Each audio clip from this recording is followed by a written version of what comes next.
নোয়াকান্দা গ্রামের বন্ধুরা আমার, দুনিয়ার ঘরের মধ্যে যদি আগুন লেগে যায়, দরজা দিয়া জানালা দিয়া মানুষ পালাইবার চেষ্টা করে, কিন্তু তোমার আমার ঘরের, কবর ঘরের তো দরজা নাই, জানালা নাই। তোমার আমার কবর ঘরে আপন বলতে কেউ নাই। তোমার আমার আপন জনেরা নিষ্ঠুরের মতো কবরে শোয়াইয়া, উপরে সারি সারি বাঁশ বিছাইয়া, ধারি চাটি বিছাইয়া, কুদাল দিয়া নিষ্ঠুরের মতো টাইনা টাইনা মাটিগুলা দিতে থাকবে। আর পাড়াইয়া পাড়াইয়া তোমার কবরের মাটিগুলি চাপাইয়া দেবে। বন্ধুরে, নোয়াকান্দা গ্রামের বন্ধুরা শেষ পর্যায়ে বলে যাই রে, যে কবরে মা নাই রে, বাবা নাই, বন্ধু নাই, বান্ধব কেউ নাই, যে কবরে দরজা নাই, জানালা নাই, ওই কবরে যদি জাহান্নামের আগুন চতুর্দিক দিয়া লেগে যায়, বলো না তোমারে কে বাঁচাবে?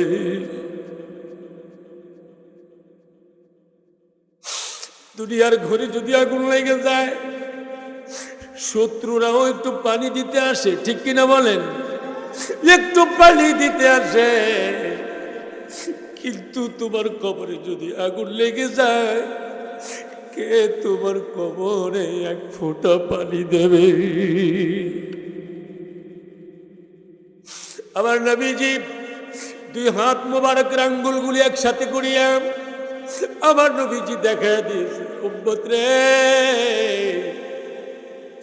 আমার আল্লাহরে আপন কইরা যদি কবরে শুইতে না পারবি,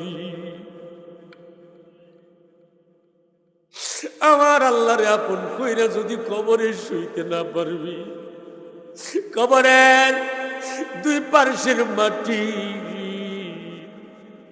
এমন ভাবে চাপা মারবে রে, ডান পার্শ্বের চাটনিগুলি বাম পার্শ্বের চাটনির ভিতরে ঢুকে যাবে।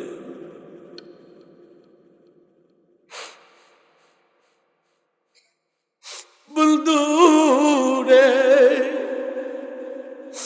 আমার আল্লাহ বড় দয়ার আল্লাহ, মায়ার আল্লাহ, আমার আল্লাহ বড়, তোমার আমারে বড় ভালোবাসে। এই জন্য আল্লাহ বলে, বান্দা রে, ও বান্দা, আমি কিন্তু তোর জন্য কঠিন আযাবের ব্যবস্থা করে রাখছি, অতএব তুই সাবধান হয়ে যা, তুই আমারে ভয় কর, ভয় কর, কারণ তুই তো জানিস না কোন সময় মালাকুল মউত তোর সামনে এসে যাবে। এই তোর আপন কেউ নাই, তোর বিবিও তোর আপন না। তুই আজকে সন্ধ্যার সময় মর, দেখবি রাত্রটা যদি তোর স্ত্রীরে বলা হয় যে সারাটা রাত তোমার স্বামীরে একা একটা ঘরে তুমি বৈশা পাহারা দিবা, রাজি হবে স্ত্রী? বলেন রাজি হবে? রাজি হবে না, স্ত্রী রাজি হবে না।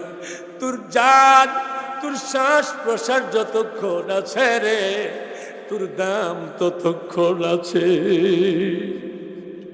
কিয়ামতের কঠিন ময়দানে, হাসরের ময়দানে এই সূর্যটা যদি মাথার আধাত উপরে আইসা পড়ে, সূর্যটা যদি মাথার এক বিগত উপরে আসে, আর বাকি 69টা মুখ যদি খুলে দেন আমার আল্লাহ, বলো না রে নোয়াকান্দাবাসী, কি উপায় হবে?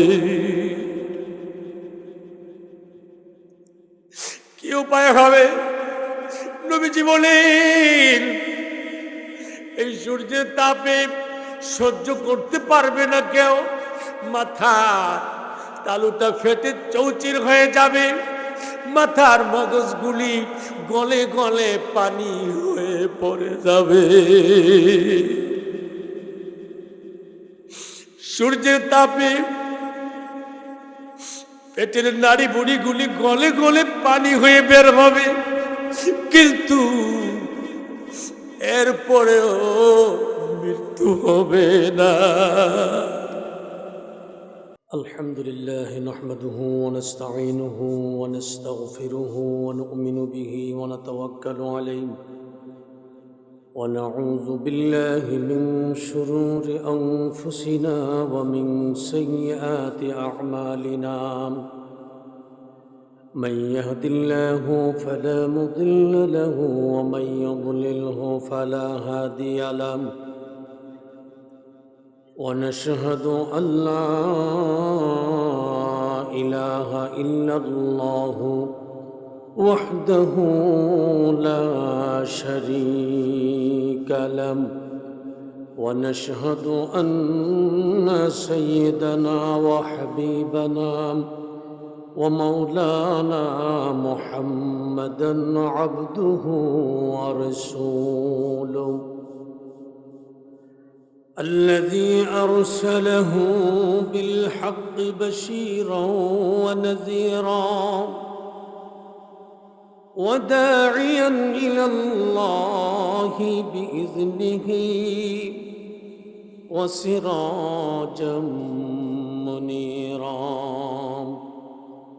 أما بعد فأعوذ بالله من الشيطان الرجيم. بسم الله الرحمن الرحيم. يا أيها الذين آمنوا اتقوا الله وقولوا قولا سديدا يصلح لكم أعمالكم ويغفر لكم ذنوبكم ومن يطع الله ورسوله فقد فاز فوزا عظيما. إن الله وملائكته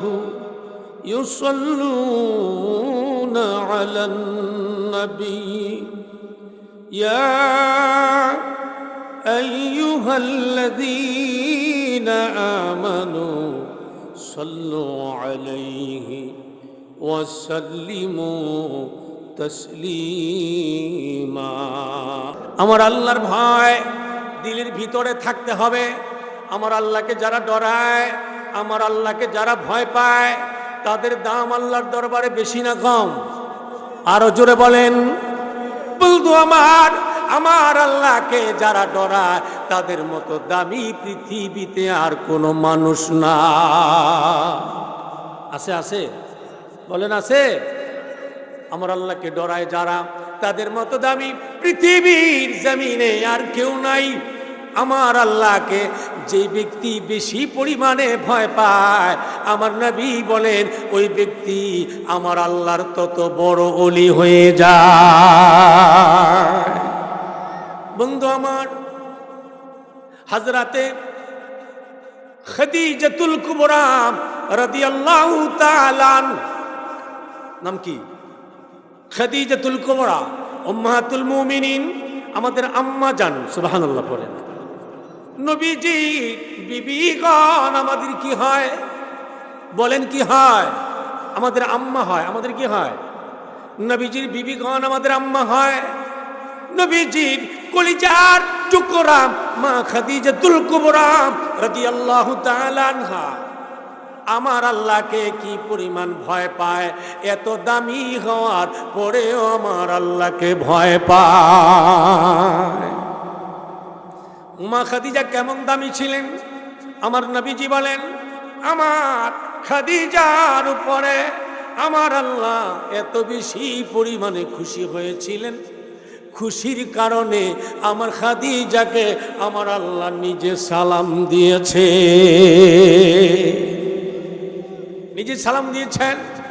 আমার নবীজি খাদিজার ইন্তেকালের পরে যখনই আমার নবী মা খাদিজার নামটা বলতেন, এমনি আমার নবী চোখের পানি ছেড়ে দিতেন। আমার নবীজি কাঁদতেন, চোখের পানি পড়তো। মা আয়েশা ডেকে বলতেন, ইয়া রাসূলুল্লাহ, নবীজি গো, যখনই দেখি আপনি খাদিজার কথা মনে করেন, তখনই দেখি আপনি কান্দেন নবীজি, কারণটা কি? আমাদের কি আপনার কাছে ভালো লাগে না? সুবহানাল্লাহ। মা আয়েশা বলে, ইয়া রাসূলুল্লাহ, নবীজি গো, যখনই দেখি মা খাদিজার কথাটা আপনি উচ্চারণ করেন, আপনি কান্দেন, আমাদের কি ভালো লাগে না? নবীজি চোখের পানি ফেলে দিয়ে বলেন, আয়েশা রে, ও আয়েশা, আল্লাহর জাতের কসম করে বলছি, খাদিজার কথা বললে এই জন্যই চোখে পানি চলে আসে রে আয়েশা। তোমরা হলে আমার সুখের দিনের সাথী, সুখের দিনের বিবি। খাদিজা ছিল আমার দুঃখের দিনের বিবি। সুবহানাল্লাহ। নবীজি উহুদের ময়দানে আমার নবীজি দান মুবারক ভেঙে গেছে। আমার নবীজির কপাল মুবারকের ডান পাশে লোহার কড়া ঢুকে গেছে। আমার নবীজির মাথার ব্যথায়, যন্ত্রণায় আমার নবীজি পাহাড়ের গুহার কিনারায় কাত হয়ে পড়ে আছে। আমার নবীজির কপাল মুবারক বিবি পান রক্ত ঝরতেছে।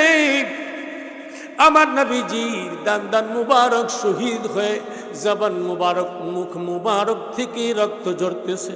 সুবহানাল্লাহ।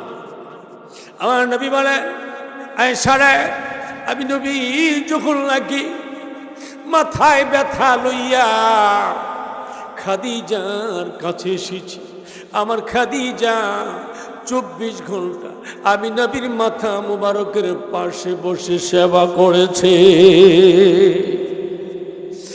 আর আমি নবীকে বুঝ দিয়েছে, সান্ত্বনা দিয়েছে, নবী গো,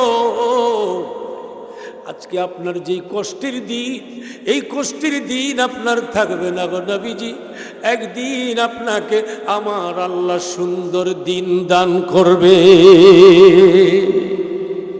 নবীজি গো, আজকে যারা আপনাকে পাথর মারে গো নবীজি, আজকে যারা আপনার মাথায় আঘাত করে, এমন একটা সময় আসবে গো নবী, যেই দিন এই মানুষগুলি আপনার কদম মুবারকে মাথা দিয়ে কাঁদবে। আরে একদিন কাঁদবে নবীজি। নবীজি বলেন, আয়েশা রে, আমার খাদিজা আমাকে ভাবি সান্ত্বনা দিতেন, আমাকে সান্ত্বনা দিতেন। আমার খাদিজা তার জীবনের যা আছে, জিন্দেগি যত সম্পদ রয়েছে, আরবের বুকে খাদিজার যত সম্পদ ছিল রে আয়েশা, সবগুলি সম্পদ আমি নবীর কদম মুবারকে দিয়ে দিয়েছে। মা খাদিজা আরবের সবচেয়ে বড় ধনী ছিলেন। সুবহানাল্লাহ। সবচেয়ে বড় ধনী ছিলেন মা খাদিজা।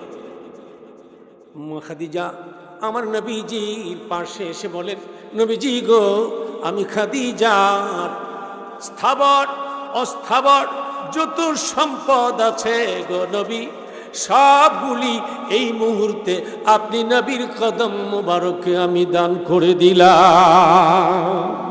আমি দান করে দিলাম। নবীজি এবার বলেন, আরবে আপনার চাইতে আর ধনী কি আছে? সুবহানাল্লাহ। আমার নবীকে কাফেররা, ইহুদিরা, মুশরিকরা আমার নবীকে গরিব বলতেন, এতিম বলতেন, অসহায় বলতেন, আমার নবীকে ছোট নজরে দেখতেন। নাউজুবিল্লাহ পড়েন। আচ্ছা বলেন, আমার নবীজিকে ছোট নজরে দেখার মতো ক্ষমতা পৃথিবীর কারো আছে? যাকে বড় নজরে দেখেন আল্লাহ। সুবহানাল্লাহ পড়েন। আমার নবীকে শ্রেষ্ঠ বানিয়েছেন কে? আল্লাহ। আল্লাহর পরে সবচেয়ে শ্রেষ্ঠ যে সৃষ্টি, তার নাম মুহাম্মাদুর রাসূলুল্লাহ সাল্লাল্লাহু আলাইহি ওয়াসাল্লাম। আমার নবীজি চাইতে দামি পৃথিবীতে আর কোনো সৃষ্টি নাই। সুবহানাল্লাহ পড়েন। আমার আল্লাহর পরে সবচেয়ে দামি যিনি তিনি হলেন আমার আপনার নবী। আমার নবী বলেন, খাদিজা রে, ধন সম্পদ সব আমার কাছে দান করে দিলা। খাদিজা, এই ধন সম্পদের মালিক এবার কে? মা খাদিজা বলেন, ইয়া রাসূলুল্লাহ, নবীজি ধন সম্পদগুলি আপনাকে দান করে দিয়েছি, আপনি তো মালিক। মালিক কে? আপনি তো মালিক। নবীজি বলেন, খাদিজা গো, যদি আমি মালিক হয়ে যাই, আমি চাই সবগুলি ধন সম্পদ ইসলামের জন্যে, ইসলাম প্রতিষ্ঠার জন্যে, দিন প্রতিষ্ঠার জন্যে তোমার দেওয়া সবগুলি সম্পদ আমি আল্লাহর নামে দান করে দেই। আল্লাহর নামে দান করে দিই। এবার মা খাদিজাতুল কুবরা রাদিয়াল্লাহু তাআলা আনহা বলেন, নবীজি গো, আমি তো আপনাকে দিয়ে দিয়েছি, আমার যা আছে সব আপনাকে দিয়েছি, আপনার যা ইচ্ছা তাই করতে পারেন, কারণ আপনি এখন মালিক হয়ে গেছেন। সুবহানাল্লাহ, আপনি মালিক হয়ে গেছেন, যা ইচ্ছা তাই করতে পারেন, আমার কোনো দাবি নাই। নবীজি খাদিজার দেওয়া সম্পদগুলি আল্লাহর দিন কায়েমের জন্য আমার নবীজি সবগুলি বরাদ্দ দিয়ে দিলেন, সব বরাদ্দ দিলেন। নবীজি কি কোটি টাকার মালিক হইতে চাইছেন? বলেন। সেই মা খাদিজাতুল কুবরা রাদিয়াল্লাহু তাআলা আনহা, যার ব্যাপারে আমার নবীজি বলেন, আমার খাদিজার মতো পৃথিবীতে আর কোনো মহিলা নাই। সুবহানাল্লাহ পড়েন। এত দামি সেই মা খাদিজা ইন্তেকালের আগে অসুস্থ যখন, তখন আমার নবীকে বলেন, নবী গো, আপনার কাছে আমার 3টা আবদার। কয়টা আবদার? বলেন কয়টা? 3টা আবদার। নবীজি বলেন, কি আবদার? মা খাদিজা বলেন, ইয়া রাসূলুল্লাহ, নবীজি আমি যেদিন ইন্তেকাল করব, আমি যেদিন ইন্তেকাল করব, ওই দিন আপনি নবী আমার গায়ে দুনিয়ার কোনো বাজারের মার্কেটের কাপড় দিবেন না, আমার গায়ের কাফনটা দিবেন আপনি নবীর জুব্বা মুবারক দিয়া। সুবহানাল্লাহ। কি মুবারক? জুব্বা মুবারক। বললেন 2 নম্বর কি? 2 নম্বর দাবি হলো, নবীজি আমাকে কবরে শোয়াইবার আগে আমার কবরের মাটিতে আপনি নবীর পিঠ মুবারকটা লাগাইয়া একটু শুইবেন। সুবহানাল্লাহ। 3 নম্বর, নবীজি আমাকে কবরে শোয়াইয়া উপরে মাটি সমান করে দেওয়ার পরে সবাই আমার কবর ছেড়ে চলে যাবে, নবী গো আপনি যাইয়েন না। সুবহানাল্লাহ। নবীজি বলেন, আমি কি করব? বললেন, আপনি আমার কবরের পাশে থাকবেন, আমার মাথার পাশে থাকবেন। নবীজি বললেন, খাদিজা, দুনিয়ার এত পোশাক এত কাপড় থাকতে আমার জুব্বা দিয়া তোমার কাফন কেন দেব? কারণ কি? মা খাদিজা বলেন, ইয়া রাসূলুল্লাহ, নবীজি গো, আগো নবীজি,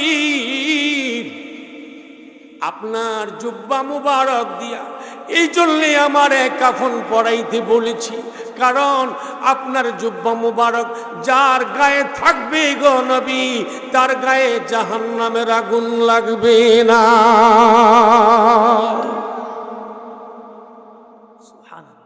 সুবহানাল্লাহ। মা খাদিজা এত দামি মহিলা, ভয় করেন কাকে? বলেন। জাহান্নামের আগুনকে ভয় করেন, কবরের আযাবকে ভয় করেন মা খাদিজা। মা খাদিজা নবীজিকে বলেন, নবীজি গো, যে গায়ে আপনার জুব্বা মুবারক থাকবে গো নবী, আল্লাহর কসম এই গায়ে জাহান্নামের আগুন লাগা হারাম। নবীজি 2 নম্বর আবদার গো নবী, আমাকে কবরে শোয়াইবার আগে আমার কবরের মাটিতে আপনার পিঠ মুবারকটা একটু লাগাইয়া দিবে। নবীজি বলেন, খাদিজা রে, তোমার কবরে আমার পিঠ মুবারক কেন লাগাইতাম? মা খাদিজা বলেন, ইয়া রাসূলুল্লাহ, নবীজি আপনার পিঠ মুবারক, আপনার শরীর মুবারক যেই জায়গায় স্পর্শ হয়ে যায় এই জায়গার দাম আল্লাহর আরশের চাইতে বেশি হয়ে যায়। এখন নবীজি আপনার পিঠ মোবারকটা যদি আমার কবরের মাটির মধ্যে লেগে যায়, আল্লাহর কসম, আল্লাহর কসম, কবরের দুই পার্শ্বের মাটি চাপা দিতে পারবে না। আমার নবীজি বলেন, সাহাবীরা রে, যারা জাহান্নামী হইয়া নাফরমান হইয়া যারা আল্লাহকে বেজার করিয়া যারা দুনিয়া থেকে বিদায় হইয়া কবরে শুয়া যাবে রে, কবরের মাটি সমান করে যখন আপনজনরা কবর থেকে চলে যাবে, নবীজি বলেন কবরের দুই পার্শ্বের মাটি এমন ভাবে চাপা মারবে রে, ডান পার্শ্বের হাড্ডিগুলি বাম পার্শ্বের হাড্ডির ভিতরে ঢুইকা যাবে। কবরে যখন শোয়া দেওয়া হবে, মুনকার নাকির এসে প্রশ্ন করবে, মান রব্বুকা ওয়া মা দীনুকা মা হাযার রাজুল। আমার নবীজির চেহারা মুবারক দেখাইয়া প্রশ্ন করা হবে, তিনি কে?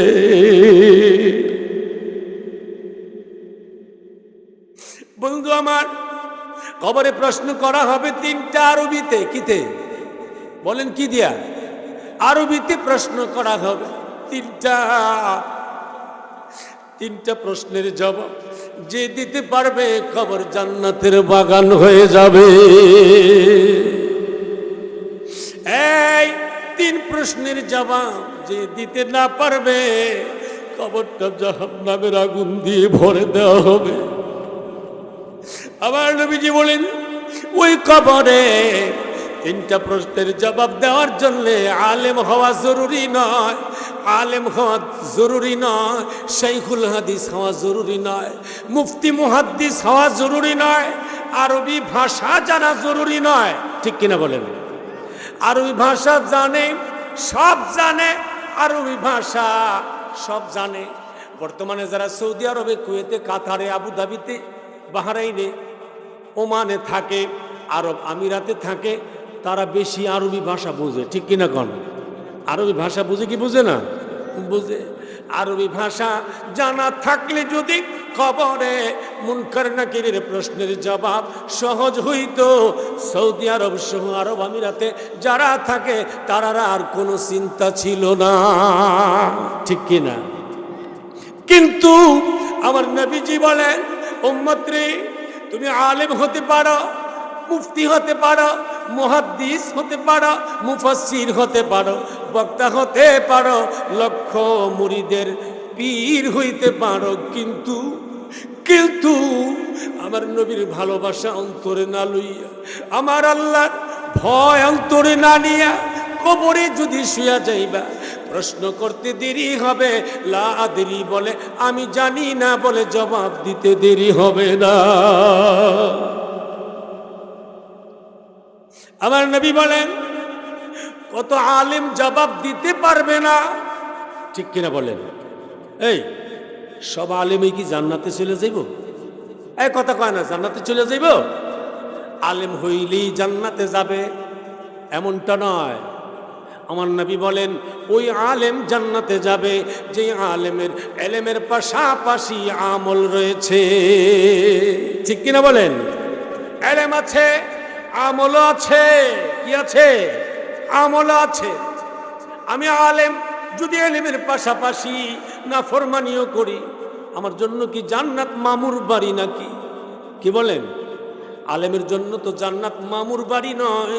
আলেম হইলেই টুপি মাথায় দিলে, পাগড়ি পরলে, জুব্বা পরলে, ওয়াজ নসিহত করলে, মুরিদ করলেই জান্নাতে যাওয়া যাবে না। না না, পৃথিবীতে এমন বহু পীর যারা দুনিয়া থেকে বিদায় হয়ে যাওয়ার পরে কবর দেশে জাহান্নামের আগুনে জ্বলবে, অথচ তার কাছে মুরিদ হইয়া বহু মুরিদ আল্লাহর জান্নাতে চলে যাবে।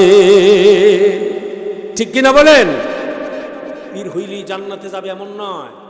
বহু পীর জান্নাতে যাবে না, জাহান্নামে যাবে, কিন্তু তার মুরিদ জান্নাতে চলে যাবে। কোথায় চলে যাবে? তার কারণটা কি?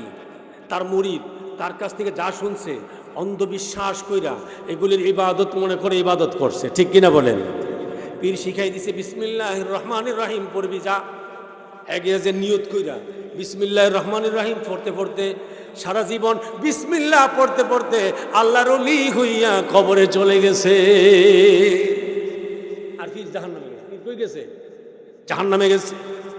বন্ধু আমার, এই জন্য বলছি কবরে যখন প্রশ্ন করা হবে, আপনি আলেম হইতে পারেন। এই নরসিংদী এলাকার সবচেয়ে বড় আলেম মনে করেন যিনি মারা গেল, নরসিংদী জেলার সবচাইতে বড় আলেম ইন্তেকাল করেছে। ইলমের অভাব নাই, শিক্ষার অভাব নাই, জ্ঞানের অভাব নাই। আলেম যারা বড় আলেম তারা কি জ্ঞানের অভাব আছে? অভাব নাই, জ্ঞানের অভাব নাই। হযরত মাওলানা জালালউদ্দিন রুমি রহমতুল্লাহ আলাইহি, নাম কি? জালালউদ্দিন রুমি রহমতুল্লাহ আলাইহি আল্লাহর বিশাল বড় একজন মহান একজন ওলি ছিলেন। সুবহানাল্লাহ পড়েন। এবং ইলমে কোরআন অর্থাৎ ইলমে তাফসীর, ইলমে হাদিস, ইলমে ফিকহ, ইলমে বালাগাত, ইলমে মানতিক, যত প্রকারের ইলম ছিল এমন কোনো ইলম ছিল না যে ইলম ওনার মধ্যে ছিল না। সুবহানাল্লাহ পড়েন। এত বড় আলেম ছিলেন। কথাটা বোঝাবার জন্য বলছি, আলেম শুধু কেবল পাগড়ি বানলে জুব্বা পরলে আলেম হওয়া যায় না। ঠিক কিনা বলেন? ইমাম আবু হানিফা রহমতুল্লাহ আলাইহি লিখেছেন যে আলেম হলো দুই প্রকার। কয় প্রকার বলেন? দুই প্রকার। একটা হলো আলেমে কামেল, আর একটা হলো আলেমে ফাসিক। আলেমে কামেল বলা হয়েছে চার এলেমে আলেম। কই এলেমে? ভালো করে বুঝেন। কই এলেমে? ইলমে শরীয়ত, ইলমে তরিকত, ইলমে মারিফত, ইলমে হাকিকত। সুবহানাল্লাহ পড়েন। কয়টা ইলম লাগবে? কয়টা ইলম লাগবে? চারটা ইলম। এই চারটা ইলমই হাসিল করা লাগবে। যদি কোনো আলেম এই চারটা ইলম হাসিল করতে পারে, তার মর্যাদা আল্লাহর আসমান, জমিন, চন্দ্র, সূর্য, জান্নাত, জাহান্নাম, এমনকি জিবরাইল ফেরেশতার চাইতেও বেশি। সুবহানাল্লাহ পড়েন। ইমাম আবু হানিফা রহমতুল্লাহ আলাইহি বলেন, এই চার ইলম যে আলেমের ভিতরে আছে, এই আলেমকে বলা হয় নায়েবে রাসূল। এই আলেমের নাম কি? নায়েবে রাসূল। নায়েব কারে কয়? প্রতিনিধি, দায়িত্বপ্রাপ্ত। যে দায়িত্ব পেয়েছে গদ্দিনশীন, নায়েবে রাসূল বলা হয় কাকে? যার দ্বারা নবীদের কাজ, নবীওয়ালা কাজ দুনিয়ার জমিনে পরিচালিত হয়, তাদেরকে বলা হয় নায়েবে রাসূল। ঠিক কিনা? তাদেরকে বলা হয় নায়েবে রাসূল। এবার ইমাম আবু হানিফা রহমতুল্লাহ আলাইহি বলেন, চারটা ইলম যে আলেমের মধ্যে আছে তার নাম আলেমে কামেল, তার নাম নায়েবে রাসূল। নবীজি বলেন, উম্মতরে এমন নায়েবে রাসূল যেই এলাকা দিয়া হাইটা যাবে রে, যেই গ্রামের উপর দিয়া হেঁটে যাবে, ওই গ্রামের মুসলমানদের কবরবাসীদের কবরের আযাব কমপক্ষে 40 দিনের জন্য আমার আল্লাহ মওকুফ করে দে। এই আলেম। এবার নামটা বলছিলাম, জালালউদ্দিন কি? রুমি। সুবহানাল্লাহ পড়েন। জালালউদ্দিন রুমি রহমতুল্লাহ আলাইহি, ওনার লেখা কিতাবের নাম মসনবী শরীফ। নাম কি? মসনবী শরীফ। বলেন কি শরীফ? মসনবী শরীফ। ইমাম জালালউদ্দিন রুমি রহমতুল্লাহ আলাইহি মসনবী শরীফ লিখেছেন। এই ঘটনাটা নিজের হাতে মসনবী শরীফের মধ্যে লিখে গিয়েছেন। ইমাম জালালউদ্দিন রুমি রহমতুল্লাহ আলাই, উনি একটা কিতাব লিখছেন। কি লিখছেন? কিতাব লিখেছেন। যে কোনো বই পুস্তক কিতাব যখন প্রথম লিখা হয় কলম দিয়ে, এটাকে বলা হয় পাণ্ডুলিপি। কি বলা হয়? পাণ্ডুলিপি বলা হয়। অর্থাৎ সাদা কাগজের মধ্যে লিখা। এটা এখনো প্রেসে যায় নাই, প্রকাশনা বিভাগে যায় নাই, প্রেস থেকে ছাপানো হয় নাই, এখনো পুস্তক আকার ধারণ করে নাই।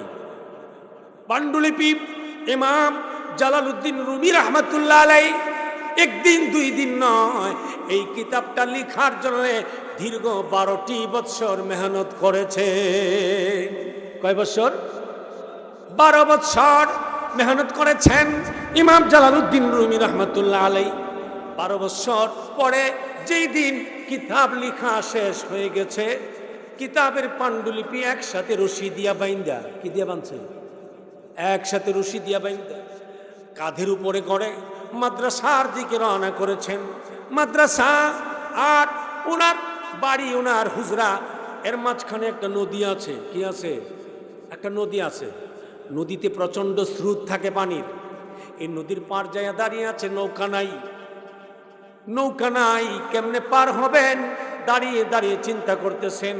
অনেকক্ষণ কিতাব পাণ্ডুলিপি কাঁধের উপরে রাইখা পরিশ্রম লাগতেছে। কি বলেন? আপনি 10 কেজি ওজনের বস্তা মাথায় লিয়ে কি দাঁড়ায় অপেক্ষা করবেন? না নিচে নামাবেন, নিচে ফালাবেন, ফালে চিন্তা করবেন রাখি, এরপরে কেউ পাইলে একটু ডাক দিয়ে না উঠামো, না নিজেই কষ্ট করে উঠামো। ঠিক কিনা? ইমাম জালালউদ্দিন রুমি রহমতুল্লাহ আলাই পাণ্ডুলিপি কাঁধ থেকে নামাইয়া নিচে রাখছে। নিচে রাইখা দাঁড়িয়ে আছে, নৌকার জন্য অপেক্ষা। কিসের জন্য অপেক্ষা বলেন? নৌকার জন্য অপেক্ষা। নৌকা ছাড়া পার হতে পারছে না। এমনই সময় একজন পাগল বেশে, আউলা কেশ পাগল বেশ, ছিঁড়ে ফাড়া ময়লা আবর্জনা যুক্ত পোশাক নিয়া, পোশাক পরে মাওলানা জালালউদ্দিন রুমি কিনারায় এসে দাঁড়িয়ে গেছে। জালালউদ্দিন রুমি রহমতুল্লাহ আলাই তাকে দেখতেছে ফকির। কে? ফকির, ভিক্ষুক। কি আমরা তো এমনই মনে করি, ঠিক কিনা বলেন? ভিক্ষুক দাঁড়িয়ে আছে। এবার ইমাম জালালউদ্দিন রুমি রহমতুল্লাহ আলাই কয়, এ ভিক্ষুক, কি কিছু সাহায্য চাও? কিছু সাহায্য চাও? ভিক্ষুক বলে, না হুজুর, আমি তো সাহায্যের জন্য আসছি না, আপনার সাথে সাক্ষাতের জন্য আসছি। শুনছি আপনি জামানার সবচেয়ে বড় আলেম। সুবহানাল্লাহ, আপনি জামানার সবচেয়ে বড় আলেম, সেই হিসাবে আপনার সাথে সাক্ষাৎ করতে আসছি। আমরা আলেম ওলামাদের পাইলে দেখা করতে যাই না? যাই। আমরা এই বিশ্বাস করি একজন আলেমের সাথে যদি হাতটা মিলাইতে পারি, হয়তো বা আল্লাহ খুশি হবেন, মদিনাওয়ালা খুশি হবেন। হয়তো বা ওই আলেমের হাতটা যদি নেক হাত হয়, পবিত্র হাত হয়, এই হাতের স্পর্শের বরকতে হয়তো বা আল্লাহ আমার হাতটাকেও পবিত্র বানিয়ে দিতে পারেন। ঠিক কিনা বলেন? কারণ কি? পবিত্রর সাথে লাগলে, দামির সাথে লাগলে দামি হয়। ঠিক কিনা বলেন? কোরআন শরীফ যে রেহালের মধ্যে রাখা হয়, আরএফএল কোম্পানির প্লাস্টিকের রেহাল, হ্যাঁ, রেহাল প্লাস্টিক, কম দামি প্লাস্টিকের রেহাল, এই রেহালে কোরআন শরীফ নিয়ে পড়ে। যদি রেহালটার মধ্যে কারোর পাও লাগে, কারোর পা লাগে, কি করেন? ঠিক কিনা বলেন? বুকে লাগায়, মুখে লাগায়, চুমু খায়। কেন? আপনার ঘরে না প্লাস্টিকের? এর চাইতে দামি আরো কত জিনিস আছে যার মধ্যে আপনার জুতাও লাগে। লাগে কি লাগে না? আপনার ঘরে প্লাস্টিকের চেয়ার আছে, ওয়ার্ড্রপ আছে, প্লাস্টিকের ডাইনিং আছে, প্লাস্টিকের তৈরি সোফা আছে। আছে না নাই? সোফা আছে। এত কিছুর মধ্যে আপনার পা লাগছে, জুতা লাগতেছে। একদিন তো কোনোদিন চুমা খেয়ে দেখলেন না কম দামি প্লাস্টিকের রেহালের মধ্যে পাটা লাগতে দেরি, বুকে লাগাইয়া চুমু খাইতে দেরি না। কিসের কারণে? মাশাআল্লাহ, কিসের কারণে? কোরআনের স্পর্শের কারণে। দামির জিনিসের স্পর্শ যেটা চলে যায়, কম দামি হলেও এটা দামি হয়ে যায়। ঠিক কিনা? আঙ্গুর কত টাকা কেজি? 400। কত টাকা কেজি? বর্তমানে 400 টাকা কেজি। 1 কেজি আঙ্গুরের দাম 400 টাকা। 1 কেজি পেপারের দাম কত? কাগজ। 1 কেজি পেপারের দাম কত? 10 টাকা, 12 টাকা, না 20 টাকা? 50 টাকা ধরলাম, কত টাকা? 50 টাকা। 1 কেজি পেপারের দাম 50 টাকা। এই পেপার দিয়া যে ঠুঙ্গা বানাইছে, কি বানায় আপনারা কি কন? ঠুঙ্গা। যে ঠুঙ্গা বানাইছে, ঠুঙ্গা, এই ঠুঙ্গার ভিতরে আঙ্গুর রেখা পাল্লার মধ্যে উঠিয়ে দিছে। বলেন তো দেখি, এই ঠুঙ্গা কার দামে বিক্রি হয়ে গেছে? কথা বলেন। আঙ্গুরের দামে বিক্রি হয়ে গেছে। সুবহানাল্লাহ পড়েন। এই ঠুঙ্গা আঙ্গুরের দামে বিক্রি হয়ে গেছে। আপনার উঠানে ধান শুকাইছেন, ছাদের উপরে ধান শুকাইছেন, ধান কত টাকা মন? 1300-1400 টাকা মন, ঠিক কিনা? মন। আপনার এই ধানের সাথে আপনার ছাদের সিলেকশন আছে, পাথরের টুকরা আছে, কংক্রিটের গুঁড়া আছে, রেন্ডি করুই গাছের পাতা আছে, শুকনা পাতা আছে না নাই? আছে। এই সব উঠান থেকে, উঠানের বালি আছে ধানের গায়ে। এখন এই ধান যখন বিক্রি করলেন, এই ধানের সাথে রেন্ডি করুর পাতা, সিলেকশনের গুঁড়া, বালি কণা যা আছে, কংক্রিটের গুঁড়া, সব কত করে বিক্রি হয়েছে? 1400 টাকা মন বিক্রি হয়ে গেছে। আর এই সবগুলি যদি আপনি ধান থেকে আলাদা রাখতেন, বিক্রি করতে পারতেন? রেন্ডি করুর পাতা, কংক্রিট, কয়েকটা একসাথে, উড়ানের ধুলাবালি, সবগুলি একসাথে কইরা কতলি লইয়া যদি আপনি এই দোকানের সামনে রাস্তার মোড়ে বসেন, কেউ কেউ যদি কি ওইটি লিয়ে বই রইছ, তা এটি বেসাম, আপনি যদি ভালা কইব না পাগল কইব? কইব এবার তো কালকা আসলে ভালো আসিল, আসলে কম তো জানা, আল্লাহ কারে কোন সময় কিতা করে, মনে রাত্রে পাগল হয়ে গেছে। ঠিক নি কথা কন, ঠিক কিনা? কইব কেন? কারণ এটি পাগলামি। অথচ এর চাইতে বেশি পরিমাণে 1 মন ধানের সাথে বিক্রি হয়ে গেছে 1400 টাকা মন, ঠিক কিনা বলেন? তার কারণটা কি? দামি জিনিসের সংস্রবে থাকার কারণে, ঠিক কিনা? এজন্য আমরা মনে করি একজন আলেমের সংস্রবে গেলে, দামি মানুষ একজন আলেমের সাথে হাত স্পর্শ হলে, এই দামি মানুষের স্পর্শের কারণে হয়তোবা আল্লাহ আমাকেও দামি করে দিবেন, ঠিক কিনা বলেন? এবার জালালউদ্দিন রুমি রহমতুল্লাহ আলাই দাঁড়িয়ে আছে, ভিক্ষুক। কয় ভিক্ষুক, কি কিছু সাহায্য চাও? ভিক্ষুক কয়, না হুজুর, আপনি শুনছি অনেক বড় আলেম, আপনার সাথে একটু দেখা করার জন্যে আসছি। একটু দেখা করার জন্য কি আসছি? হুজুর আপনি ভালো আছেন? হ্যাঁ ভালো। ঠিক আছে, আর কোনো কথা আছে তোমার? আরেকটু কথা আছিল। আরেকটু কি? আরেকটু কথা আছে। কি কথা? হুজুর আমি শুনছি, আমি জানি এমন কোনো এলেম নাই যে এলেম আপনার ভিতরে নাই, সব এলেম আছে। এখন আপনার কাছে আমি একটা প্রশ্ন উত্তর জানতে চাই, একটা কথা জানতে চাই, যে আপনার মধ্যে কালিমার এলেম আছে কিনা? সুবহানাল্লাহ কইতেন না? কিসের এলেম? গভীর মনোযোগ। কালিমার এলেম। আর আমাদের মূল সমস্যাটা আজকে পুরা সমাজে, পরিবারে, রাষ্ট্রে, সব জায়গায় একমাত্র অধপতনের মূল কারণ হইল আমাদের মধ্যে কালিমা আছে, কালিমার এলেম নাই, ঠিক কিনা বলেন? কালিমা আছে কিন্তু কালিমার এলেম নাই। কালিমা লা, প্রথম শব্দটা কি বলেন? লা। লা দিয়া সব হারাম হয়ে গেছে। অর্থাৎ লা মানে আমার আল্লাহর পছন্দের বাহিরে যা আছে কিচ্ছু নাই, সব বাদ। সব কি? সব হারাম, সব বাতিল। আমার আল্লাহর পছন্দের ভিতরে যা আছে তাই আজ থাকবে, তাই সঠিক, তাই আমল হবে, তাই আমার কাছে গ্রহণযোগ্য। আমার আল্লাহর পছন্দের বাহিরে যা আছে সব বাতিল। এর নাম লা ইলাহা ইল্লাল্লাহ। কালিমা জানি, কালিমার অর্থ জানি না, কালিমার গভীর তথ্য জানি না। আপনি কালিমা জানি। আপনি দেখেন আপনার নরসিংদী পলাশে, আপনাদের নোয়াকান্দা মনে হিন্দু নাই না? আছে। আপনাদের নোয়াকান্দা গ্রামের অনেক হিন্দু আছে। তারা যদি জিজ্ঞেস করেন হে কালিমাটা এমনভাবে পড়বো, আপনি শুনলে মনে করবেন আপনি অনফুরা মুসলমান হইছেন না, ঠিক না বেটি? মানে হিন্দু লোকে আপনার থেকেও বালা কইরা কালিমা পড়তে পারে। তাই বলে কি সে মুসলমান হয়ে গেছে? পড়তে পারা এক জিনিস, কিন্তু সে মুসলমান কেন হয়েছে না? সে একটা কাজ করছে, আরো 2টা কাজ করে নাই। কয়টা কাজ করে নাই? 2টা কাজ করে নাই, একটা করছে। নবীজি বলেন কালিমার ভিতরে অংশ 3টা। কালিমার ভিতরে অংশ কয়টা? 3টা। 1 নাম্বার ইকরার বিল লিসান, 2 নাম্বার তাসদীক বিল জিনান, তিন নাম্বার আমাল বিল আরকান। আমার নবীজি বলেন উম্মত রে, কালিমা শুধু পড়ে ফেললেই তুমি মুসলমান হয়ে যাবে এমনটা নয়। কালিমা পড়লে ইমানদার হওয়া যায়, মুসলমান হওয়া যায় না, ইমানদার হওয়া যায়। ইমান আনলাম আল্লাহর উপরে, কালিমা পড়লে যদি শুধুই মুসলমান হওয়া যাইতো, আমার আল্লাহ বলেন ইয়া আইয়ুহাল্লাযীনা আমানুত্তাকুল্লাহ, ও ইমানদারেরা আমি আল্লাহকে ভয় করো। সুবহানাল্লাহ পড়েন, আমি আল্লাহকে ভয় করো, হাক্কা তুকাতিহি, সত্যিকার অর্থে ভয় করো, ভয় করার মতো আমি আল্লাহকে ভয় করো। এরপরে আল্লাহ বলেন ওয়ালা তামুতুন্না ইল্লা ওয়া আনতুম মুসলিমুন।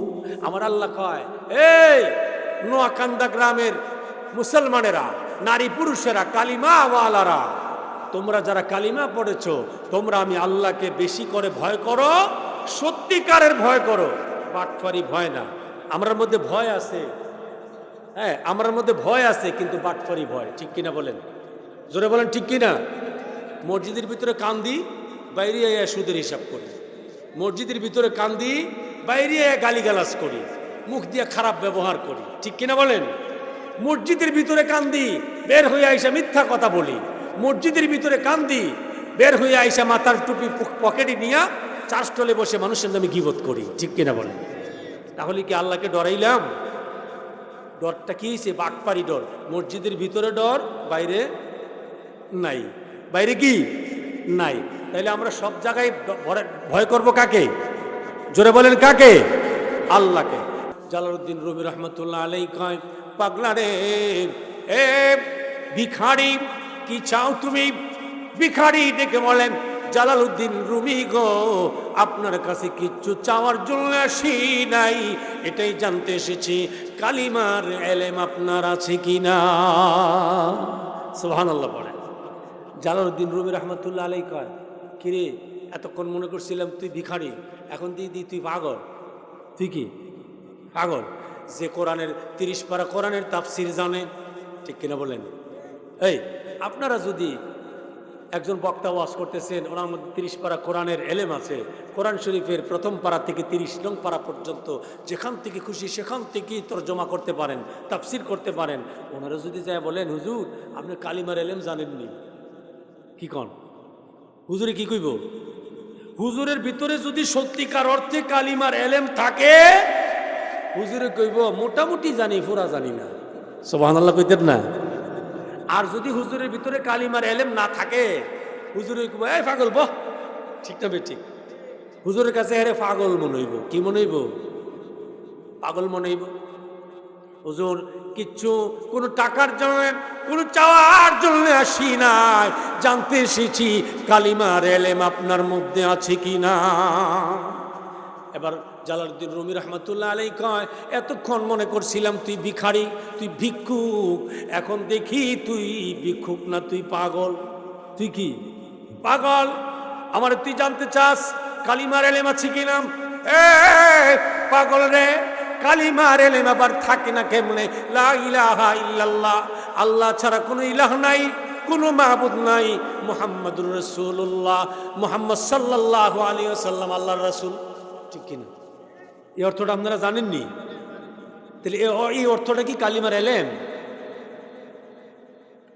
নবীজি বলছেন ইকরার বিল লিসান, 1 নাম্বার জবান থেকে উচ্চারণ করা লা ইলাহা ইল্লাল্লাহু মুহাম্মাদুর রাসূলুল্লাহ সাল্লাল্লাহু আলাইহি ওয়াসাল্লাম, 1 নাম্বার জবান থেকে উচ্চারণ করা। 2 নাম্বার তাসদীক বিল জিনান, তাসদীক বিল জিনান, আমার আল্লাহ ছাড়া কোনো ইলাহ নাই, কোনো মালিক নাই, ভালো করার মালিক কেউ নাই, মন্দ করার মালিক কেউ নাই, সুখের মালিক কেউ নাই, দুঃখের মালিক কেউ নাই, সুস্থতার মালিক কেউ নাই, অসুস্থতার মালিক কেউ নাই। ঠিক কিনা বলেন? কোনো কিছুর মালিক কেউ আছে? আমরা কি বাড়িঘরের মালিক, ধন সম্পদের মালিক? এটা কেমনে বুঝলাম? আমার দাদাও এই বাড়িতে ছিল। ঠিক কিনা বলেন? আমার দাদাও একদিন বলতো আমার বাড়ি, আমার জমিন, আমার দোকান। বলতেন কি বলতেন না? বলতেন। আজকে তিনি নাই, তিনি যেগুলি আমার বলতেন এগুলি আছে, আছে না নাই? আজকে আমার বাবা আছে, বাবা একদিন থাকবে না, বাবা যতদিন আছে ততদিন আমার বলে যায় যেদিন আমার বাবা দুনিয়া থেকে বিদায় হয়ে যাবে সাথে সাথে অটোমেটিক ওয়ারিশ সূত্রে আমার বাবার সব কিছুর মালিক আমি হয়ে যাই। ঠিক কিনা? তাহলে মালিক কে? একমাত্র মালিক কে? একমাত্র মালিক আমার আল্লাহ। আমার আল্লাহ বলেন কুলিল্লাহুম্মা মালিকাল মুলক তুতিল মুলকা মান তাশা ওয়া তানজিউল মুলকা মিম্মান তাশা। আমার আল্লাহ বলেন তাম পৃথিবীর সব কিছুর মালিক আমি আল্লাহ। সুবহানাল্লাহ বলেন আমি আল্লাহ। তুতিল মুলকা মান তাশা, আমি আল্লাহ যাকে ইচ্ছা তাকে কিছু দান করি, কিছু দান করি কিছুদিনের জন্য। ওয়া তানজিউল মুলকা মিম্মান তাশা, আবার যার কাছ থেকে ইচ্ছা আমি টান দিয়ে কাইরা নিয়ে যাই। সুবহানাল্লাহ পড়েন। কত মানুষ দেখেন না, আপনাদের এলাকায় আছে কিনা জানি না, আমার জানা মতো অনেক মানুষ এখনো আছে, আমার দৃষ্টিতে পড়েছে, আমি দেখেছি যারা যাদের পরিবার আজ থেকে 20-25 বছর আগে 30 বছর আগে আমরা যখন ছোট তখন দেখেছি তারা ঐতিহ্যবাহী ফ্যামিলি, ঐতিহ্যবাহী পরিবার। আজ 30 বছর পরে এই পরিবারের মানুষ মাটি কাটে, রিক্সা চালায়, অটো গাড়ি চালায়া চলে। এমন মানুষ আছে না নাই? এগুলি কে করেন? জোরে বলেন আল্লাহ। এবার জালালউদ্দিন রুমি রহমতুল্লাহ আলাইহি কয়, বেটা কালিমার এলেম আমি জানি না, তুই আমার এই কথা কইতে আইছস, হাট বেটা যা, তোর পথে তুই যা। এবার পাগলা কয়, হুজুর শিখতেন না, আমি আপনার কাছ থেকে জানতে আইছি, চেতেন কে? আপনার কালিমার এলেম আছে? হ্যাঁ আছে। এই কথা কইতে দেরি জালালউদ্দিন রুমি রহমতুল্লাহ আলাইহির যে পাণ্ডুলিপি, কিতাবের পাণ্ডুলিপিটা নিচে রাখছে তো, বাইন্দা গাঠি বাইন্দা, এটা আলগি দিয়ে উঠাইয়া ইডা মাইরা নদীর পানিতে ফেলাই দিছে।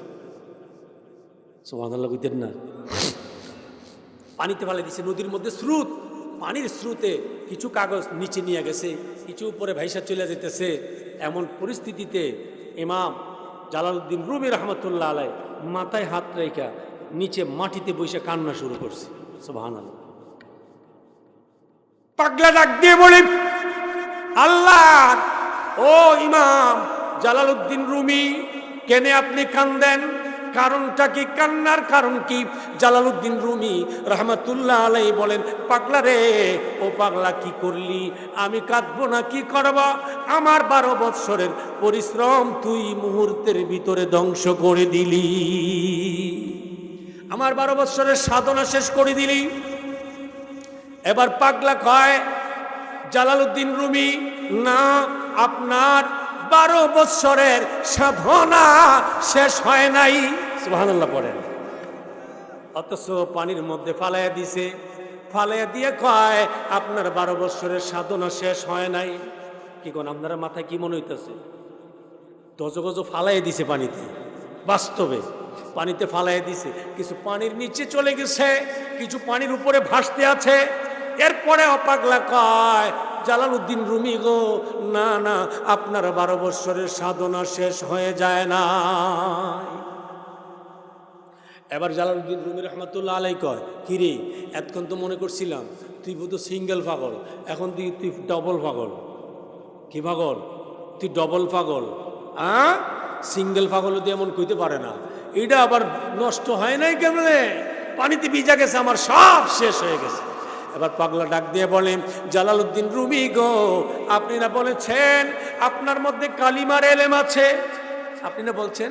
বলে হ্যাঁ, কালিমার এলেম যদি আপনার মধ্যে থেকে থাকে, দয়া করে আপনি এই কাগজগুলিরে ডাক দেন, ডাক দিতে দেরি হবে, আপনার হাতের কাছে আসতে দেরি হবে না। দেখছেন কারবার? এবার জালালউদ্দিন রুমি রহমতুল্লাহ আলাইহি কয়, আরে এখন তো দেখি তুই আরো বড় পাগল, তুই মনে পৃথিবীর শ্রেষ্ঠ পাগল। এই বেটা পাগল, কাগজ ধরে ডাক দিলে আবার শুনবে নাকি? আচ্ছা, আপনাদের বিবেকে কি কয়? কাগজ ধরে ডাক দিলে আল্লাহ যদি শোনায়, শুনতে পারে কি পারে না? মরা গাছ কথা কইছে কি কইছে না?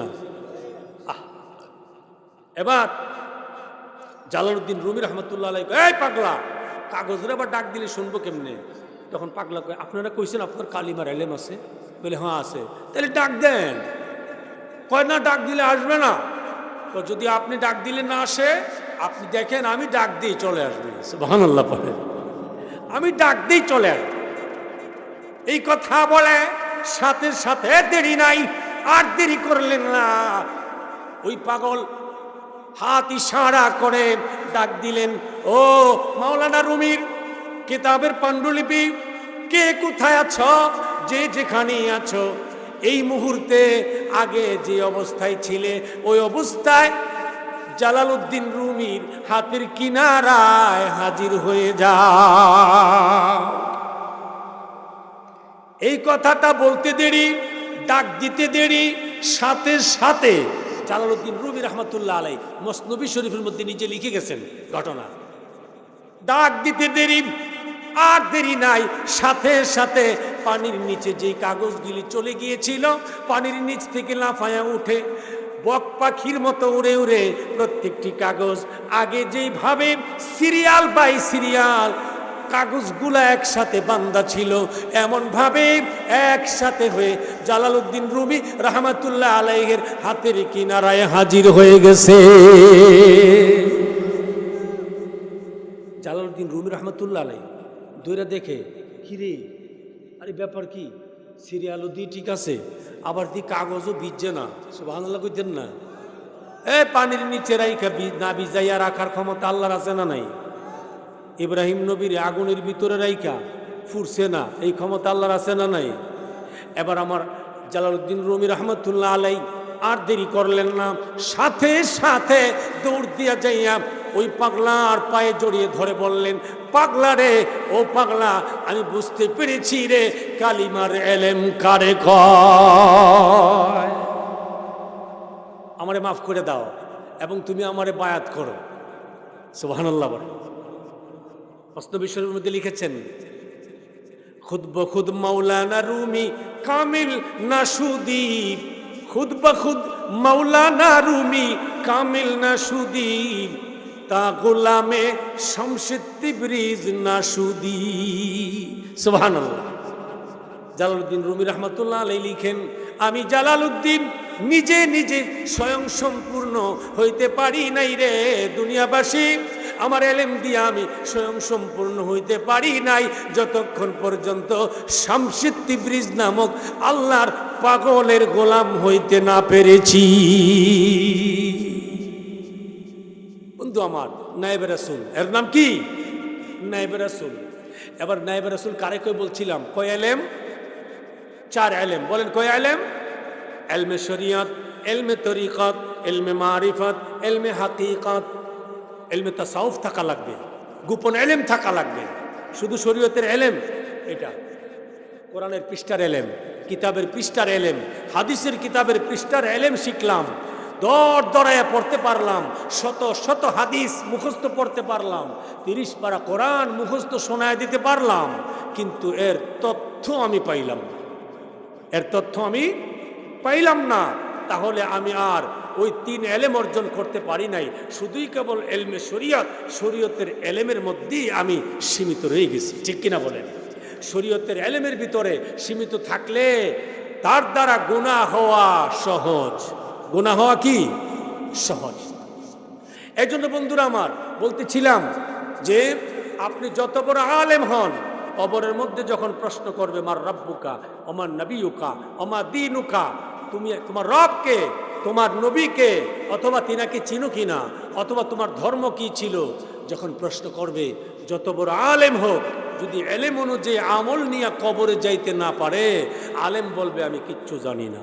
নাউজুবিল্লাহ কোন, আরো জোরে কোন নাউজুবিল্লাহ।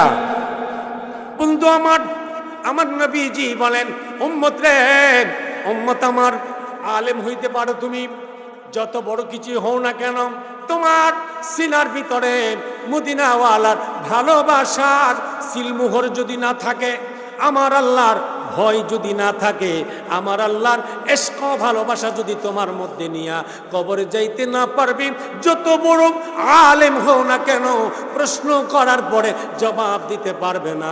পাশাপাশি একজন ভ্যানগাড়ি চালক, রিক্সা চালক, একজন দিনমজুর গরিব মানুষ, যে জীবনে কোনোদিন আলিফ বা পড়ে নাই, এমন মানুষ আছে না নাই?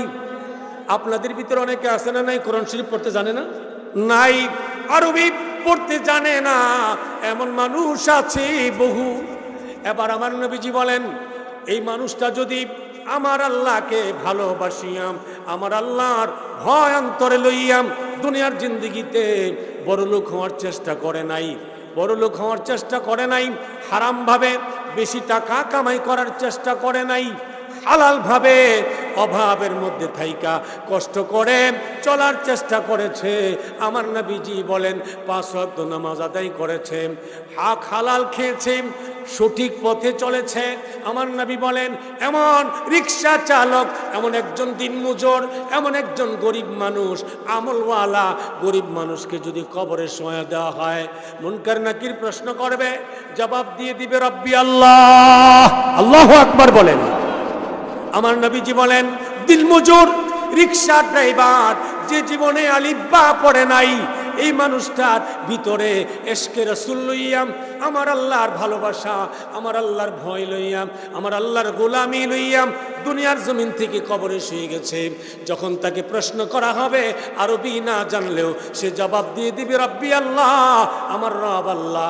জবাব দেবে হুয়া মুহাম্মাদুর রাসূলুল্লাহ সাল্লাল্লাহু আলাইহি ওয়াসাল্লাম, ফেরেশতারা রে, তোমরা যার চেহারা মুবারক আমারে দেখাইতেছো তিনি আর কেউ নয়, দু জাহানের বাদশা, আমার মায়ের নবী, কামলিওয়ালা নবী, রাহমাতাল লিল আলামিন। সুবহানাল্লাহ। বলবেন হুয়া দীনুনা আল ইসলাম, আমার ধর্মের নাম ছিল ইসলাম। আমার ধর্মের নাম কি? ইসলাম। এই কথাটা বলতে দেরি হবে, আমার আল্লাহ বলবেন ও জিবরাইল, তার কবরের মধ্যে জান্নাতুল ফিরদাউস থেকে বিছানা বিছিয়ে দাও। সুবহানাল্লাহ পড়েন। তার কবরে জান্নাতের বিছানা বিছিয়ে দাও এবং তার গায়ে জান্নাতের পোশাক পরাইয়া দাও, কবরের মধ্যে তারে ঘুম পাড়াইয়া দাও এবং বলে দাও কিয়ামত পর্যন্ত ঘুমাও, ইসরাফিল সিংহায় ফু দেওয়ার আগ পর্যন্ত ঘুমাইবা, তোমার ঘুম কেউ ভাঙবে না। কি বলেন? পাশাপাশি আমার নবীজি বলেন যদি আলেম হয়, যদি এমপি হয়, মন্ত্রী হয়, ডিসিএসপিও হয়, যদি এলাকার নেতা হয়, নেতাও হয়, ইংলিশে পারদর্শী হয়, আরবিতে পারদর্শী হয়, জবাব যদি দিতে না পারবে সাথে সাথে অর্ডার হবে জাহান্নাম থেকে কবর পর্যন্ত, তার কবরটা পর্যন্ত জাহান্নাম থেকে একটা রাস্তা খুলে দাও। জাহান্নাম থেকে দাও দাও করে লাফায়া লাফাইয়া আগুনগুলি কবরে ঢুকবে, কবরে ঢুকবে। আল্লাহু আকবার। আমার নবীজি বলেন এমনি মুনকার নাকিরের প্রশ্নের জবাব যখন দিতে পারবে না, কবরে জাহান্নামের আগুন আসতে থাকবে, জাহান্নামের আগুনের পোশাক গায়ে পরাইয়া দেওয়া হবে। নোয়াকান্দা গ্রামের বন্ধুরা আমার, একটু চিন্তা করো, একটু চিন্তা করো, দুনিয়ার ঘরের মধ্যে যদি আগুন লেগে যায়, দরজা দিয়া জানালা দিয়া মানুষ পালাইবার চেষ্টা করে, কিন্তু তোমার আমার ঘরের কবর ঘরের তো দরজা নাই, জানালা নাই, তোমার আমার কবর ঘরে আপন বলতে কেউ নাই। তোমার আমার আপন জনেরা নিষ্ঠুরের মতো কবরে শোয়াইয়া উপরে সারি সারি বাঁশ বিছাইয়া, ধারি চাটি বিছাইয়া, কোদাল দিয়ে নিষ্ঠুরের মতো টাইনা টাইনা মাটিগুলা দিতে থাকবে, আর পাড়াইয়া পাড়াইয়া তোমার কবরের মাটিগুলি চাপাইয়া দেবে। বন্ধুরে, নোয়াকান্দা গ্রামের বন্ধুরা, শেষ পর্যায়ে বলে যাই রে, যে কবরে মা নাই রে, বাবা নাই, বন্ধু নাই, বান্ধব কেউ নাই, যে কবরে দরজা নাই, জানালা নাই, ওই কবরে যদি জাহান্নামের আগুন চতুর্দিক দিয়া লেগে যায়, বলো না তোমার কে বাঁচাবে।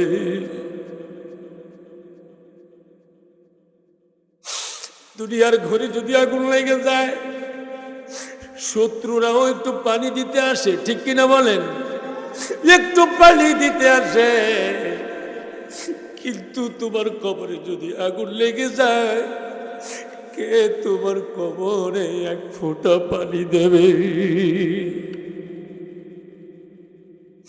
আমার নবীজি দুই হাত মোবারকের আঙ্গুলগুলি একসাথে করিয়া আমার নবীজি দেখা দিয়েছে, উম্মত রে, আমার আল্লাহরে আপন কইরা যদি কবরে শুইতে না পারবি, আমার আল্লাহরে আপন কইরা যদি কবরে শুইতে না পারবি, কবরের দুই পার্শ্বের মাটি এমন ভাবে চাপা মারবে রে, ডান পার্শ্বের চাটনিগুলি বাম পার্শ্বের চাটনির ভিতরে ঢুকে যাবে।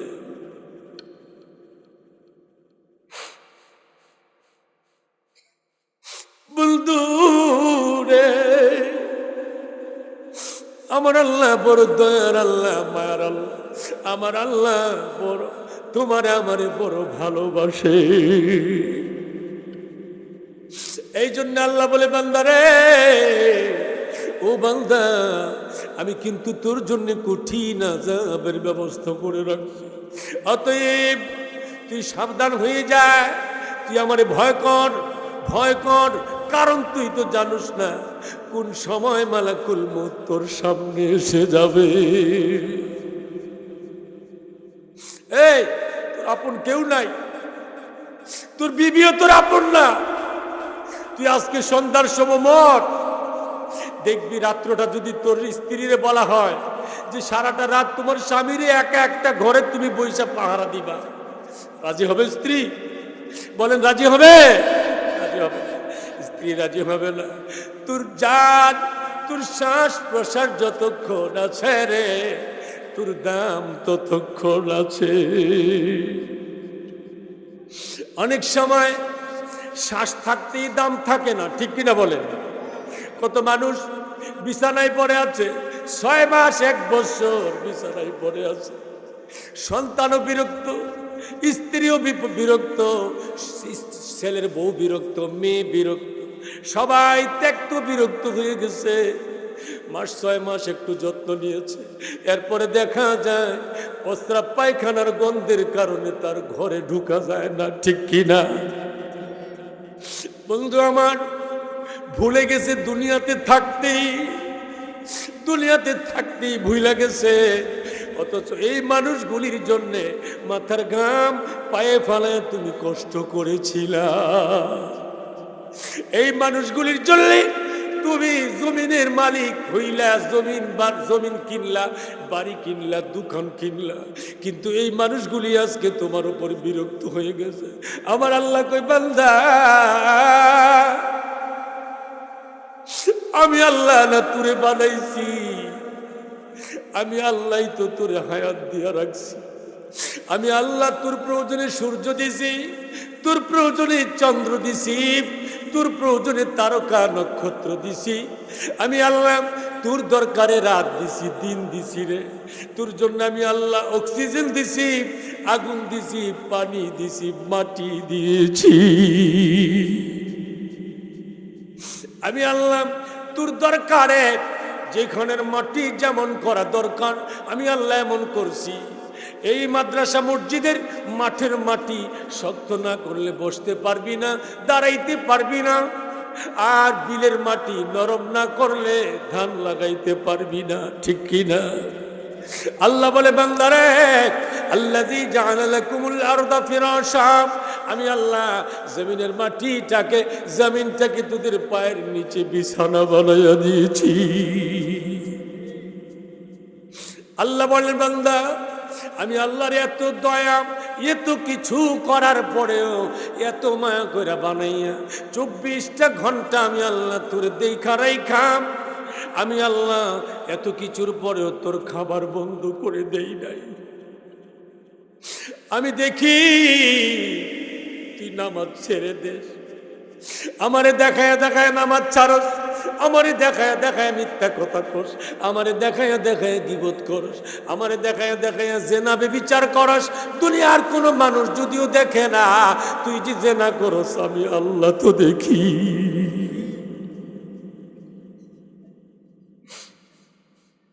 বান্দারে, আমি আল্লাহরে দেখাইয়া দেখাইয়া নাফরমানি করস, এরপরও আমি আল্লাহ তোর খাবার বন্ধ করে দেই না, তোর জন্য পানি বন্ধ করে দেই না, তোর জন্য অক্সিজেন বন্ধ করে দেই না। এক সেকেন্ডের জন্য যদি আমি আল্লাহ অক্সিজেন বন্ধ করে দেই, তামাম দুনিয়ার মৃত্যু পরিতে পরিণত হবে।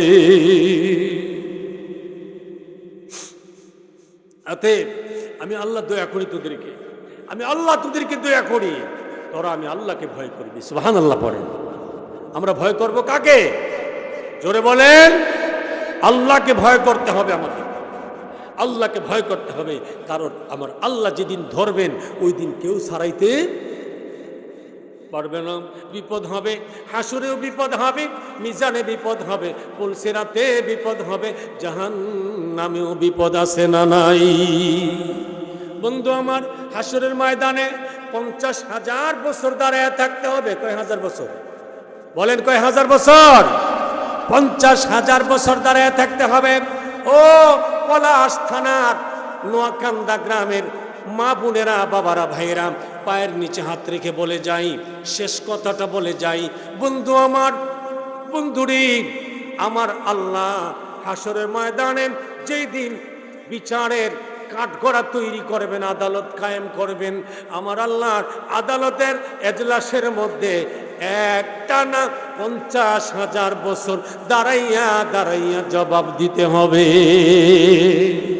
কয় বছর বলেন? কয় বছর? 50,000 বছর।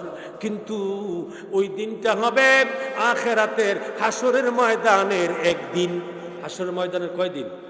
একদিন, সকাল থেকে সন্ধ্যা পর্যন্ত। কিন্তু ওই একটা দিন হবে দুনিয়ার 50,000 বছরের সমান। দাঁড়ায় থাকতে হবে। কারো মাথার অর্ধ হাত উপরে সূর্য থাকবে, কারো মাথা এবং সূর্যের মাঝখানে রহমতের সামিয়ানা দিয়ে আমার আল্লাহ রহমত করবে। বন্ধু আমার, যার মাথার অর্ধ হাত উপরে সূর্য এসে যাবে, বর্তমান দুনিয়ায় সূর্যের যেই তাপ আমরা পাইতেছি, সূর্যের 70টা মুখ আছে, 69টা মুখ আমার আল্লাহ বন্ধ করে রাখছেন। সুবহানাল্লাহ পড়েন। 69টা মুখ আমার আল্লাহ বন্ধ করে রাখছেন, শুধুমাত্র একটা মুখ খুলে রাখছেন আল্লাহ জমিনের দিকে। সুবহানাল্লাহ পড়েন। একটা মুখ খুলে রাখছেন আমার আল্লাহ, আর এটা হলো জমিন থেকে 500 বছরের রাস্তা দূরে। এবার বলেন, চৈত্র মাসে এই রৌদ্রের তাপ বেশি লাগে না কম লাগে? বেশি লাগে। 600 বছরের রাস্তা দূরে, 500 বছরের রাস্তা দূরে। মুখ খোলা কয়টা? বন্ধ কয়টা? 69টা। বন্ধু আমার, একটু খেয়াল, একটু মনোযোগ, শেষ কথাটা এটা। বন্ধু আমার, এই সূর্যটা কিয়ামতের কঠিন ময়দানে, হাসরের ময়দানে, এই সূর্যটা যদি মাথার আধাত উপরে আইসা পড়ে, সূর্যটা যদি মাথার এক বিগত উপরে আসে, আর বাকি 69টা মুখ যদি খুলে দেন আমার আল্লাহ, বলো না রে নোয়াকান্দাবাসী, কি উপায় হবে? কি উপায় হবে? নবীজি বলেন, এই সূর্যের তাপে সহ্য করতে পারবে না কেউ, মাথার তালুটা ফেটে চৌচির হয়ে যাবে, মাথার মগজগুলি গলে গলে পানি হয়ে পড়ে যাবে। সূর্যের তাপে পেটের নাড়ি বুড়িগুলি গলে গলে পানি হয়ে বের হবে, কিন্তু এরপরেও মৃত্যু হবে না।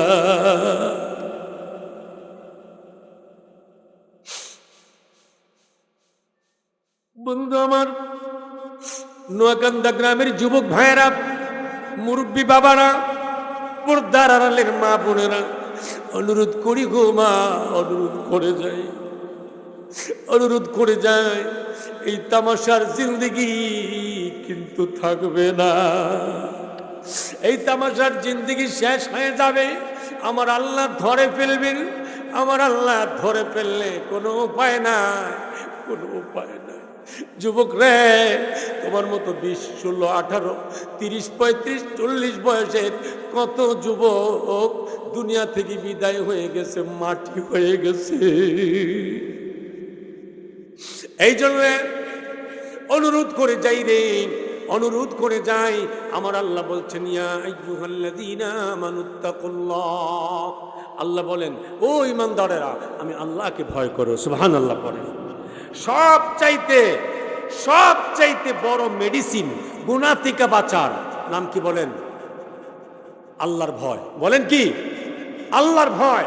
এই মিয়া, আল্লাহর কসম করে বলছি, আজকে পর থেকে, আগামীকাল থেকে যদি প্রত্যেকটা পরিবারে, প্রত্যেকটা সমাজের মানুষ যদি শুধুমাত্র চলতে ফিরতে, উঠতে বসতে, কাজে কর্মে, খাইতে বইতে ঘুমাইতে, সব জায়গায় ব্যবসা বাণিজ্যে, চাকরি নকরি, লেনদেন, সব জায়গায় যদি আমরা আল্লাহকে ভয় করা শুরু করি, আল্লাহর কসম আগামীকাল সকাল থেকে বাংলাদেশে পুলিশের ডিউটি লাগবে না। ঠিক কিনা বলেন? আরো জোরে বলেন, ঠিক কিনা? বাংলাদেশে র্যাবের ডিউটি লাগবে না, বিজিবির ডিউটি লাগবে না। কারণ আল্লাহকে যখন ভয় করা শুরু করবে, তখন কেউ অন্যায় করবে না। ঠিক কিনা বলেন? কারণ আল্লাহকে ভয় করার মানে কি? আল্লাহর ভয় করার অর্থ কি? এটাই আল্লাহর ভয়ের থিওরি, এটা যে আমি যা করছি পৃথিবীর কেউ যদিও না দেখেন, আমার আল্লাহ দেখেন। ঠিক কিনা বলেন? আমার আল্লাহ দেখেন, আমার আল্লাহ আমাকে ছাড়বে না। মা গো, তুমি যে বেপরদায় চলো, তোমার মনের ভিতরে এই চিন্তাটা একবার আসলে হয়তোবা তোমার পরিবর্তন এসে যাবে, যে আমি বেপরদায় চলছি, কেউ আমাকে কিচ্ছু বলছে না, আমার স্বামীও আমারে ভয়ে কিছু কয় না, অথবা আমি বেপরদা চললে আমার স্বামীর কাছে ভাল লাগে। এমন স্বামী আছে না নেই? জোরে বলেন।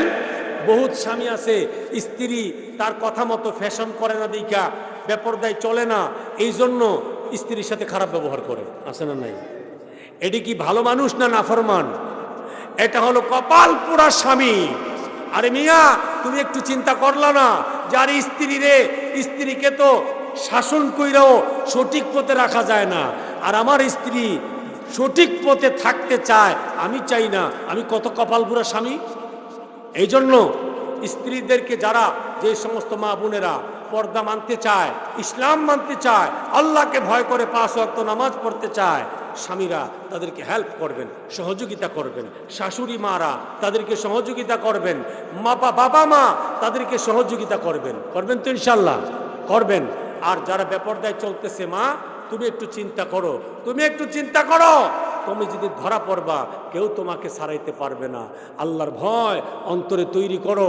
এটা চিন্তা করো যে আমাকে কেউ কিছু বলতে সাহস পায় না, কিন্তু আল্লাহ তো দেখতেছেন, আমাকে তো আল্লাহ ধরবেন। এই জন্য আমরা আল্লাহকে ভয় করবো তো ইনশাল্লাহ, আল্লাহকে ভয় করব। আজকে একটা মেডিসিন দিয়ে গেলাম। এই পলাশ থানা, নরসিংদী জেলা পলাশ থানার নোয়াকান্দা গ্রামের বাবারা, ভাইয়েরা, যুবক বৃদ্ধ, নারী পুরুষ নির্বিশেষে সবাইকে এই মেডিসিনটা দিয়ে গেলাম। আজকের পর থেকে ভয় করব কাকে? আল্লাহকে ভয় করব, আল্লাহকে ভয় করব, আল্লাহকে ভয় করব। আরে মেয়ে, আমরা তো বাস্তবে দেখতেছি, আমরা চোখের সামনে কত মানুষ চলে যেতেছে, দেখতেছি না? চলে যেতেছে, জানাজা দিতেছি, কত হাজার হাজার মানুষে জানাজা দিছি, জীবনে জানাজা দিয়া কবরে শোয়া দিয়ে আইসা পড়ছি, ওরা কি আর উঠে আইছে? এমন মানুষকেও আমরা কবর দিছি, যার কবরটা এখন আমি দিয়েছি, ঠিক আমি এখন গিয়ে চিনবো না তার কবরটা কই। ঠিক না বে? ঠিক চিনবে না। কত সন্তান বাবার কবরটা কই দিছিল জানে না, চিনে না। কি নিয়ে বাহাদুরি মিয়া, কি নিয়ে অহংকার, কি নিয়ে তাকাব্বুরি, সব তো মাটি হয়ে যাবে। সৃষ্টি 2 ফোঁটা পানি থেকে, কি থেকে? 2 ফোঁটা পানি, না পাক পানি, নিকৃষ্ট পানি, এমন পানি যে পানির চাইতে নিকৃষ্ট আর কোনো পানি নেই। আছে? কথা বলেন, আছে? প্রস্রাব করলে গোসল করা লাগে? বলেন, পায়খানা করলে গোসল করা লাগে? লাগে না। কুকুরের পায়খানা লাগলে গোসল করা লাগে? লাগে না। কিন্তু যে 2 ফোঁটা পানি দিয়ে আল্লাহ আমাকে আপনাকে মানুষ বানাইছেন, যে মানুষ হয়ে আজকে বাহাদুরি করি, আমি অমুক তমুক, আমি অমুকের ছেলে অমুক, আমি অমুক মাওলানা, আমি অমুক বক্তা, আমি অমুক, আমি ডিসি, আমি এসপি। আসলে সৃষ্টি 2 ফোঁটা নাপাক নিকৃষ্ট পানি, যে পানিটা শরীর থেকে বের হইলে সাথে সাথে গোসল ফরজ হয়ে যায়। ঠিক কিনা বলেন? জোরে বলেন। এই 2 ফোঁটা নাপাক পানি থেকে সৃষ্টি। সবসময় নিজেকে ছোট করে রাখবেন, নিজেকে গোটায় রাখবেন, নিজেকে ছোট করে রাখবেন, নিজেকে নিকৃষ্ট ভাববেন যে আমার চাইতে সবাই দামি, আমি সবার চাইতে কম দামি, আমি সবার চাইতে বড় গুনাহগার, আমার চাইতে বড় গুনাহগার আর কেউ নাই। সবসময় নিজেকে ছোট করে রাখবেন, আল্লাহ আপনাকে দুনিয়া এবং আখিরাতে বড় করে দিবেন। সুবহানাল্লাহ পড়েন। ছোট করে রাখবেন। কিসের অহংকার? কোনো অহংকার নেই, তাকাব্বুরি নেই, বেড়াগিরি নেই, কিচ্ছু নাই। সব বেড়াগিরির চাবিকাঠি কার হাতে? আল্লাহর হাতে। অতএব আমার 2 ফোঁটা নাপাক পানি থেকে আমার সৃষ্টি, আমার দেহের ভিতরে প্রস্রাব পায়খানা ছাড়া আর কিছু আছে? আর কিছু তো নাই। আবার যদি মইরা যায়, সকালে মইরা গেলে বিকাল পর্যন্ত রাখতে হইলে ফ্রিজিং গাড়িতে রাখা লাগে। ঠিক কিনা? আনলে ফুইলা যাইব, পয়সা যাইব, দুর্গন্ধ হয়ে যাইব। আহা, এই মানুষের এত অহংকার। এজন্য আপনাদের পায়ে ধরে বলে যাই, আজকের পর থেকে আমরা ভয় করব আল্লাহকে, আর ছোট করে রাখবো নিজেকে। ঠিক কিনা বলেন? ছোট করে রাখবো নিজেকে। আমার চাইতে ছোট কেউ নাই, আমার চাইতে গুনাহগার আর কেউ নাই, আমার চাইতে নিকৃষ্ট আর কেউ নাই। নিজেকে ছোট করে রাখবো আর আল্লাহকে বেশি বেশি ভয় করব। তাহলে আমাদের দ্বারা 5 ওয়াক্ত আজান হওয়ার সাথে সাথে নামাজে যাওয়া সহজ হবে, মিথ্যা থেকে বাঁচা সহজ হবে, গীবত থেকে বাঁচা সহজ হবে, মানুষের আইল কাটা থেকে বাঁচা সহজ হবে, অন্যের ক্ষেত্রে সারের পানি নিজের ক্ষেত্রে আনা, এটা থেকে বাইচা থাকা সহজ হবে, তারপরে সুদ খাওয়া থেকে বাইচা থাকা সহজ হবে, ঘুষ খাওয়া থেকে বাইচা থাকা সহজ হবে, সব জায়গায় গুনাহ থেকে বেঁচে থাকা সহজ হবে। কাজ আল্লাহকে ভয় করব আর নিজেকে ছোট করে রাখব। আল্লাহ রাব্বুল আলামিন আমাদের সকলকে সেই তৌফিকটুকু দান করেন। সকলে পড়ি আমিন।